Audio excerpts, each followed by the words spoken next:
Film बस आज 16 सितंबर रही बात भारतीय शेयर बाजार की।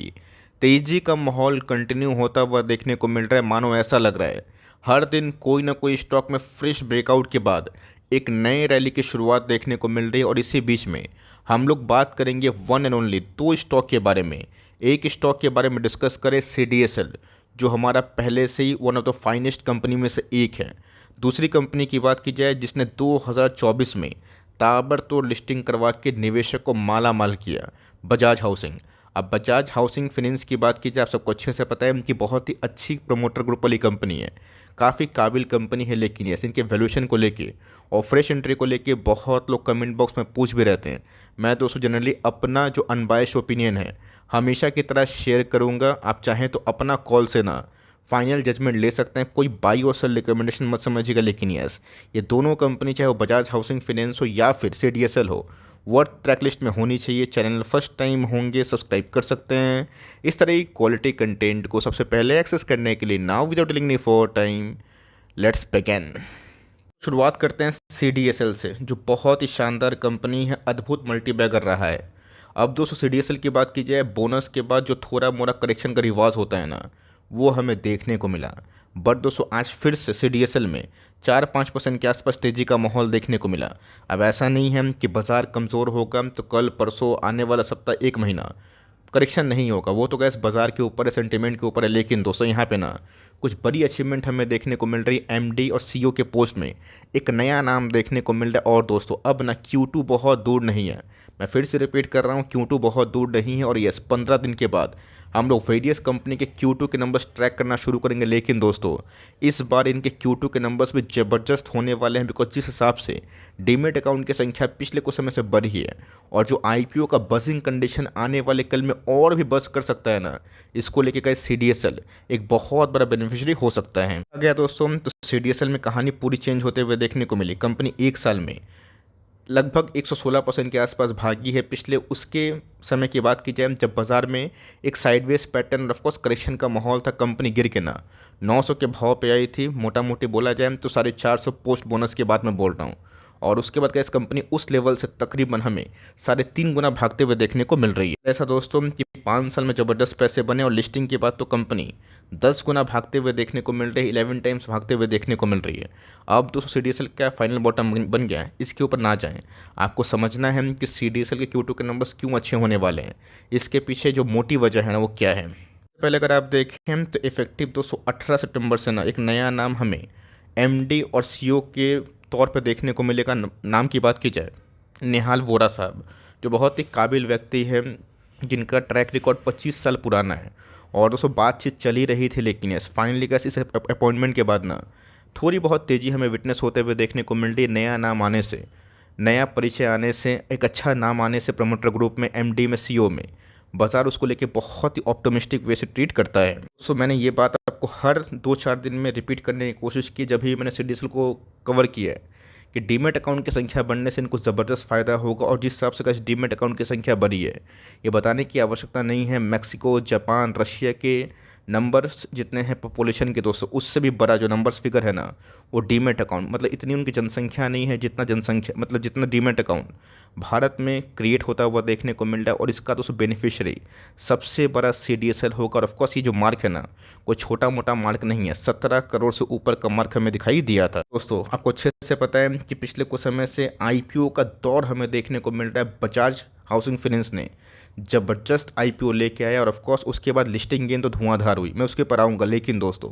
इससे आने वाले कल में CDSL को और बेनिफिट होगा, बिकॉज अभी भी 7 IPO और 13 लिस्टिंग बाकी है। आप समझ के देखें कि अगर नंबर्स ऑफ डीमेट्स अकाउंट्स बढ़ते हैं, बिकॉज IPO आएगा तो लोग एक की जगह 4-5 डीमेट अकाउंट से अप्लाई करेंगे। और बहुत लोगों ने तो इस हाउसिंग फाइनेंस में अच्छे पैसे कमाए, मल्टीपल डीमेट अकाउंट से पैसे लगाए थे।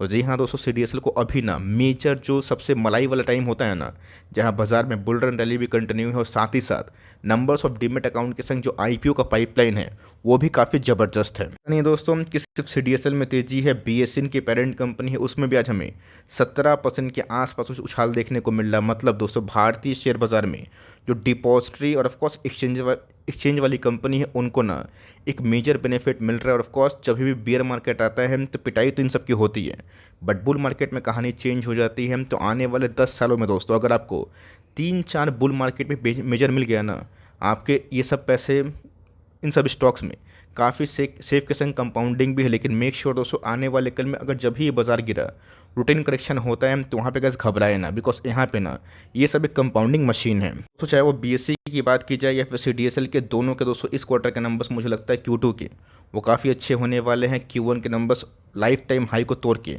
नया लाइफ टाइम हाई को इसने क्रिएट किया था, ईपीएस के पॉइंट ऑफ व्यू में, ऑपरेटिंग प्रॉफिट के पॉइंट ऑफ व्यू में, पीवीटी के पॉइंट ऑफ व्यू में, एबिटा के पॉइंट ऑफ व्यू में।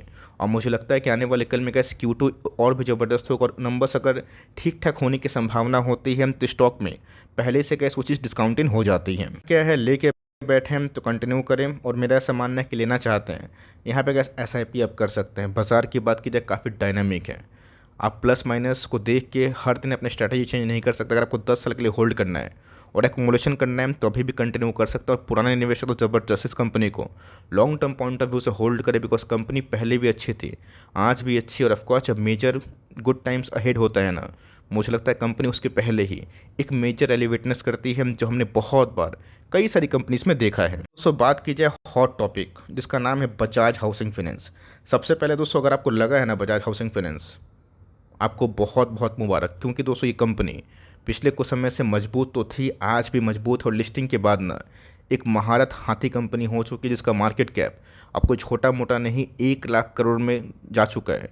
रही बात दोस्तों housing finance company Bajaj housing finance की, इसमें गैस 135% के आसपास उछाल देखने को मिला। कंपनी सर्किट में ही फ्रीज होते हुए देखने को मिली, और कंपनी में तो आज हमें गजब का वॉल्यूम देखने को मिल रहा है। तो क्या ये जो वैल्यूएशन पॉइंट ऑफ व्यू से जो लोग बात कर रहे हैं सही है? मुझे कैसा लगता है कि वैल्यूएशंस ना काफ़ी स्ट्रेचअप हो चुके हैं, उसके पीछे मल्टीपल कारण भी हैं। आज इनके एमडी की बात की जाए, उनका मैं इंटरव्यू देख रहा था, उन्होंने कहा इस इंटरेस्ट रेट की बात की जाए ना, उसको लेके भी बड़ी कमेंट्री की कि कैसे आने वाले कल में कॉस्ट ऑफ फंड कम होने की वजह से इनके एनआईएम में काफ़ी पॉजिटिव इम्पैक्ट पड़ेगा। और जो गाइस मैंने बात ना आपको हमेशा बताई है, तो बजाज हाउसिंग फाइनेंस एक मिराज है दोस्तों। किसका? कि आने वाले कल में हाउसिंग फाइनेंस का गुड टाइम अहेड हो सकता है, वरना जिस हिसाब से सब्सक्रिप्शन मिल रहा है और जिस हिसाब से कैसे इनके एमडी टीवी में आके आने वाले कल में टेलविंड्स के बारे में बात कर रहे हैं ना, वो काफ़ी मजबूत हैं। देखा गया दोस्तों तो 70 का स्टॉक अगर लिस्ट होकर 165 के आसपास जाएगा तो सिर्फ प्राइस छोटा है, इससे आप जज ना करें। आपको देखना है दोस्तों मार्केट कैप कितना है। रिलायंस का मार्केट कैप 20 लाख करोड़ के आसपास है, बजाज हाउसिंग फाइनेंस की बात की जाए 1 लाख करोड़। दोस्तों ये आईपीओ के पहले वही 50-60 करोड़ के आसपास की मार्केट कैप थी, अभी दोस्तों लिस्ट होने के बाद बड़ी मार्केट कैप हो गई है। अगर आप चाहते हैं कि आने वाले कल में कंपनी यहाँ से 2 गुना 3 गुना हो, तो इंटू 2 इंटू 3 इंटू 4 जो भी आपको मानसिकता है आप मल्टीप्लाई कर सकते हैं। लेकिन मेक श्योर दोस्तों अभी के टाइम जो वैल्यूएशंस है वो कोई रीजनेबल नहीं है।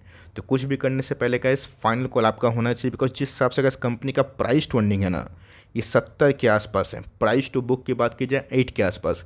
ये बात अलग है कि बुल मार्केट में ना कोई वैल्यूएशन देखता है, ना कोई पी देखता है, ना कोई प्राइस टू बुक देखता है। लेकिन दोस्तों हमारा जो डिसिप्लिन है कि कोई भी कंपनी अगर अत्यधिक वैल्यूएशन में लिस्ट होती है, बाजार का सेंटीमेंट शॉर्ट टर्म में बिल्कुल भी समझ में नहीं आएगा, बिकॉज प्राइस मूवमेंट काफ़ी स्पेकुलेटिव होती है। लेकिन यस, मैं ये बोल के आपको निराश नहीं करूँगा, लेकिन यस अगर आपके पास एक कंपनी है और आपको छोटा मोटा पुल बैक से घबराहट नहीं होती कि सर मेरे पैसे अगर 20-30% डाउन हो गए तो मैं क्या करूँगा क्या करूँगी, अगर आपकी मानसिकता 10 साल की है तब तो कैसी सब न्यूज़ पे आपको उतना फिक्र नहीं होना चाहिए। लेकिन ये जो फ्रेश एंट्री की बात की जाए वो कहाँ होगी मैं ज़रूर बताऊंगा। लेकिन ये वैल्यूएशन पॉइंट ऑफ व्यू की बात की जाए कंपनी पहले से बहुत एक्सपेंसिव हो चुकी है। फाइनेंशियल्स की बताने की आवश्यकता नहीं है, बजाज का नाम है दोस्तों, बजाज एक बहुत ही रेप्यूटेड ग्रुप में से एक है। और जिस हिसाब से कैसे इनके सारे स्टॉक्स ने पैसे बनाए ना, अद्भुत बात है। Operating profit, EBITDA, profit before tax, PAT, सबके फिगर में आपको मेजर उछाल देखने को मिलेगा। और सच बताऊं दोस्तों तो बैलेंस शीट के पॉइंट ऑफ व्यू में कंपनी ना बहुत ही अट्रैक्टिव है। लेकिन जब आईपीओ नहीं आया था उस समय का वैल्यूएशंस और लिस्ट होने के बाद जो वैल्यूएशंस है उसमें एक मेजर जो गैप है ना वो दिखाई दे रही है। दोस्तों मैंने आपको क्या बताया कि अभी के टाइम में डेटा बहुत अवेलेबल नहीं है, चाहे वो इनकी फाइनेंशियल्स की हो या आने वाले कल में क्या रणनीति हो। मैंने क्या बताया कि जब बाजार में कोई कंपनी लिस्ट होती है, बाजार में मेजर बुल मार्केट होता है, वो कंपनी को सेंटिमेंट के पॉइंट ऑफ व्यू से एक बड़ा लिफ्ट मिलता है। वो कंपनी कहीं भी जा सकती है, कोई टेक्निकल और फंडामेंटल गाइस वो इनिशियली फॉलो नहीं करती है, बाद में फॉलो करती है। तो जी हाँ दोस्तों हाउसिंग फाइनेंस का टेलविंड वो शुरुआत हो सकता है अगर फेड ने कल परसों रेट कट किया, आरबीआई भी किया, तो आने वाले एक आध साल इनका मार्केट काफ़ी अच्छा रहेगा मेरे हिसाब से। कैसे अगर आपको एक लॉट ही मिला है तो वहाँ पे कैसे प्रॉफिट बुक करके आपको मेजर कितना ही प्रॉफिट होगा, मैं आपसे पूछ रहा हूँ। यस, अगर आपको स्केप्टिक फील हो रहा है कि मुझे पैसे डबल होने की ही मानसिकता थी तो मैं तो निकल जाऊँगा, वो कैसे आपका निजी मामला है। अगर आपको छोटा मोटा लॉट लगा है आप छोड़ दीजिए, चाहे वो जो भी हो, 10 साल में अगर अच्छा बन गया तो बहुत ही अच्छी बात है। फ्रेश एंट्री की बात की जाए, मुझे कैसा लगता है ना, थोड़ा बहुत आपको अवॉइड करना चाहिए। यस, अगर आप इधर पे ट्रेल करते हैं, स्टॉप लॉस के संग काम करें, बिकॉज बड़ा से बड़ा नाम टाटा, बिरला, अंबानी, कुछ भी आप ले लें, अगर अत्यधिक वैल्यूएशन पे लिस्ट होती है तो शॉर्ट टर्म में गैस मैंने क्या बताया कि कोई फंडामेंटल्स और टेक्निकल्स उधर मैच नहीं करते। बट यस, लॉन्ग टर्म में गैस जब बाजार में थोड़ी बहुत नर्वसनेस होती है ना तो स्टॉक गिरते भी हैं, तो सेंटिमेंट का पारा काफ़ी हाई है। तो स्टॉक क्या शॉर्ट टर्म में क्या 200 क्या 250 के आसपास भी जा सकता है, लेकिन ये प्योर दोस्तों ना एक स्पेकुलेटिव वेव होगा। मेरा ऐसा मानना है कि थोड़ा सा ट्रेडिंग होने दीजिए, वॉल्यूम्स का कारोबार होने दीजिए। से बुल्स हावी है वो चीज़ सही नहीं है, बियर्स पे वापस आएँ, ट्रेडिंग ठीक से हो, उसके बाद क्या जब स्टेबिलिटी हमें देखने को मिलेगी ना, और नंबर्स के बाद ही हम लोग जज करेंगे। रही बात कंपनी में, अगर आप निवेश करके लॉन्ग टर्म छोड़ना चाहते हैं तो कंपनी ज़बरदस्त है, इसमें गाइस कोई भी दो राय नहीं है। अगर आपको लगता है कि आपका बड़ा लॉट लगा है चेन्नई ग्रुप में या फिर किसी और में, तो आप चाहे 30% के आसपास जो प्रॉफिट बुक है ना, इसका फैसला ले सकते हैं। ये कैसे मेरी बात से उनकी मत करिएगा। आपको लगता है तो मेक श्योर दोस्तों कुछ पैसा निकाल के छोड़ दें, और रिमेनिंग ऐसे फ्री ऑफ कॉस्ट शेयर को छोड़ दें लॉन्ग टर्म के लिए। अगर कंपनी अच्छी रही, क्योंकि बजाज ग्रुप एक अच्छी कंपनी है, तो लॉन्ग टर्म में फ़ायदा होगा। बट फ्रेश एंट्री की बात की जाए तो इस वैल्यूशन पे कैसे मैं तो एटलीस्ट इंटरेस्टेड नहीं हूँ। अब स्टॉक 200 जाए, 400 जाए या फिर 1000 जाए, बिकॉज वैल्यूशन गैस अपने आप में ही एक कोर जो प्रायोरिटी है मेरे लिए हमेशा रही है। तो यहाँ पे गैस आप कोई बायो सेल रिकमेंडेशन ना समझे, लेकिन यस ये दोनों कंपनी अच्छी हैं, वो ट्रैक लिस्ट में आनी चाहिए। आप चाहें तो अपना कॉल फाइनल ले सकते हैं। आपको लगा होगा तो बताइएगा कितना लॉट लगा था। वीडियो अच्छी लगी तो प्लीज़ लाइक करिएगा, चैनल फर्स्ट टाइम होंगे सब्सक्राइब करके बेल आइकन को प्रेस करना भी ना भूलिएगा। दोस्तों मिलते हैं जल्दी ही, तब तक के लिए bye. Thanks for listening friends, God bless you all.